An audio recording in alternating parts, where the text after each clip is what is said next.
Kugisaki and Inumaki didn't get a much-needed rest until the next day. First, they had to transfer Sarube and Koizumi to Jujutsu High and report on the incident. "You two sure had a disastrous day off," Panda said.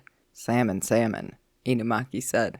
"That's for sure," Kugisaki agreed, her tired shoulders slumping. "Ugh, I didn't get a new bag and my boot heel came off." They were in the break area at Jujutsu High, surrounded by second years. Kugisaki was drinking tea. Panda and Maki had caught her between them when they'd come to say hi to Inumaki after he finished his report. Kugisaki thought this group seemed tighter compared to the first years. "Come to think of it, it's been a while since we spent time together. Probably because of my schedule," Maki said. Her chin was resting on her hands, and she was staring at Kugisaki. Kugisaki nodded back. "Yeah, it's been about a week or two?" "Yeah, something like that," Maki replied. Looking at Kugisaki's face, she realized something. As did Panda.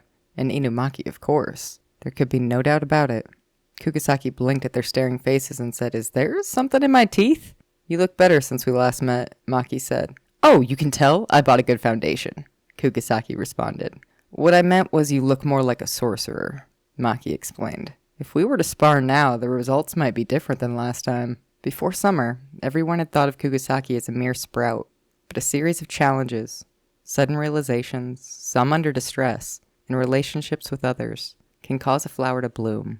Kugisaki might have still been green, but she was rapidly maturing. Even now, the flower that was Nobara Kugisaki was continuing to bloom. The second years could clearly sense the change because they had trained with her. Kugisaki looked uncomfortable with the compliment.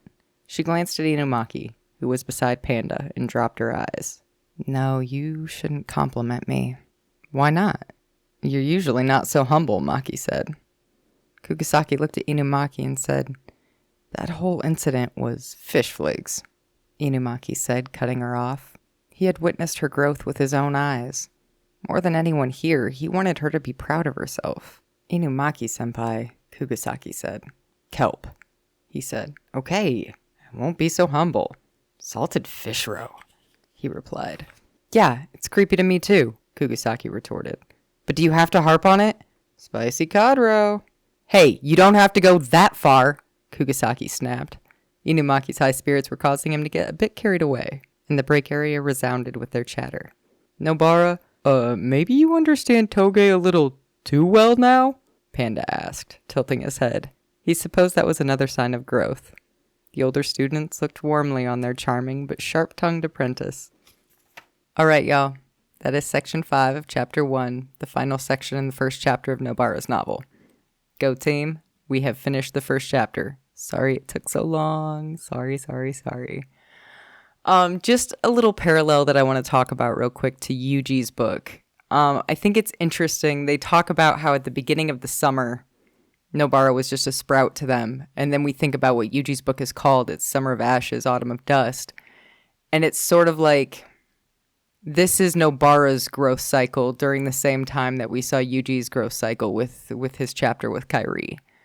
This is kind of that same sort of learning situation that Nobara goes through. And then, Gojo sees Yuji and he's like, "Oh, you seem to have been through some things. Are you stronger now?" And then Nobara, in this scenario, the second year see her and they're like, "Oh, you've been through some things. You must be stronger now." And no, Nobara, it's not the foundation. Geez, she is so funny for that. "Oh, you noticed? I got new foundation." Of course she would. But overall, I love this chapter. I love seeing Nobara get beaten to a corner and have to do something about it. That might sound like I'm not a Nobara fan, but I promise you I am. There's nothing better than Nobara getting beat down until she can't deal with it anymore. That's when she really shines. Well, that's when all of our characters shine, right? Anyway, next chapter is MECHAMARU's chapter. And we got some adorable moments from Miwa. We got some mischievous moments from Mai. And we got some, typically annoying moments from Momo incoming. But Kamo is also in there. MECHAMARU does his thing. MECHAMARU does his solo thing next chapter. So look forward to that. I will see you all there.